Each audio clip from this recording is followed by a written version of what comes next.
Sa halip na susurpresahin ni Jomar si Carla.si Jomar ang nasurpresa nang makita niya ang bahay ni Carla.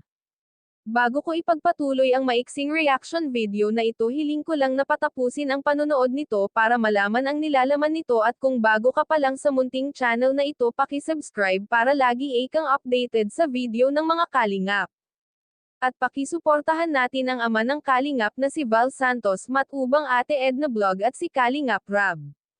Isang mapagpalang araw sa inyong lahat mga kalingap, at shoutout nga pala sa patuloy na sumusuporta sa aking YouTube channel, lalong-lalo na sa mga viewers natin na walang sawang nanonood at sumusuporta. Salamat!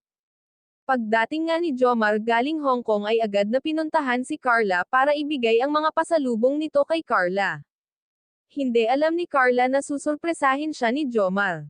Ngunit pagdating ni Jomar sa bahay ni Carla ay nasurpresa ito sa kanyang nakita. Hindi niya akalain na maliwanag na ang bahay ni Carla, kung dati kasi pag malapit na ang hapon ay madilim na sa bahay ni na Carla. Pero ngayon ay maliwanag ito dahil nagpakabit na pala si Carla ng solar. Hindi na ito nagpakabit ng kuryente dahil malapit nang umpisahan ang pinapagawang bahay para kay Carla, kaya naisip ni Carla na habang hindi pa sila nakakalipat ay naisip niyang magpalagay na lang muna ng solar. Dahil minsan pag ginagabi sina Kalingap Rab sa bahay ni Carla ay sobrang dilim. Maraming ang mga viewers ang humanga sa galing ni Carla, inuuna niya talaga kung ano ang pangangailangan ng pamilya niya.